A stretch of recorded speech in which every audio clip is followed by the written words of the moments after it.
अशांति एवं परेशानियां तब शुरू हो जाती है जब मनुष्यों को जीवन में सत्संग नहीं मिलता है। मनुष्यों का जीवन आगे बढ़ता चला जा रहा है, लेकिन मनुष्य इस बारे में नहीं सोचता कि जीवन को कैसा जीना चाहिए।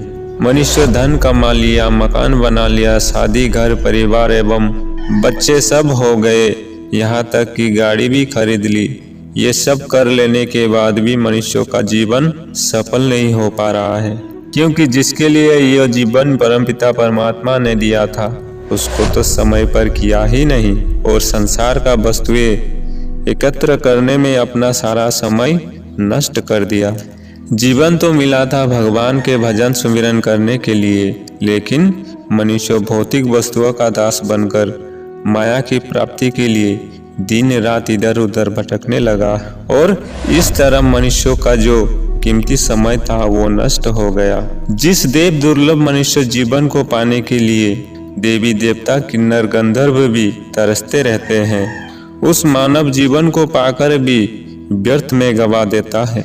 देवता लोगों के पास तो भोगों की कमी नहीं है, लेकिन फिर भी देवता लोग मनुष्य शरीर पाकर ही भक्ति का पूर्ण आनंद और श्री गुरु महाराज जी की सेवा एवं संतों की कृपा से सत्संग का सानिध्य प्राप्त करना चाहते हैं। संतों के संग से मिलने वाला आनंद तो बैकुंठ में भी दुर्लभ है। महात्मा कबीर कहते हैं, राम बुलावा भेजिया दिया कबीरा रोई, जो सुख साधु संग में सो बैकुंठ ना होई। संत शिरोमणि गोस्वामी तुलसीदास जी श्री रामचरितमानस में भी दर्शाते हैं कि तात स्वर्ग अपवर्ग सुख धरियो तुला एक अंग, तुलना ताहि सकल मिली जो सुख लब सत्संग। हे तात, स्वर्ग और मोक्ष के सब सुखों को तराजू के एक पलड़े में रखा जाए, तब भी वो सब सुख मिलकर भी दूसरे पलड़े पर रखे हुए सत्संग के बराबर नहीं हो सकते। जो क्षण मात्र के सत्संग से मिलता है, सत्संग की बहुत बड़ी महिमा है। सत्संग तो वो दर्पण है जो मनुष्यों के चरित्रों को दिखाता है और साथ साथ चरित्रों को सुधारता भी है। सत्संग से मानव को जीवन जीने का तरीका पता चलता है।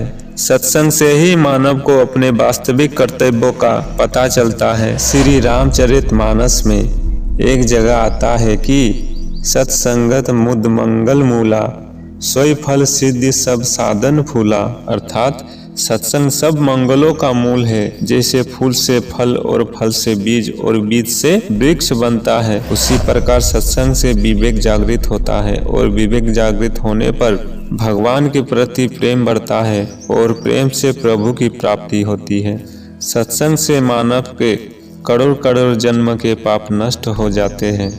सत्संग से ही भक्ति मजबूत होती है। भगवान की जब कृपा होती है तब मनुष्यों को सत्संग और संतों का संग प्राप्त होता है। एक क्षण का सत्संग भी दुर्लभ होता है। एक क्षण के सत्संग मात्र से मानव के समस्त विकार नष्ट हो जाते हैं। एक घड़ी आधी ते पुनियाद, तुलसी संगत साध की कटे कोटि अपराध। दोस्तों, इस तरह की वीडियो प्राप्त करना चाहते हैं तो हमारे इस चैनल को सब्सक्राइब कीजिए और बेल आइकन को प्रेस कीजिए। धन्यवाद।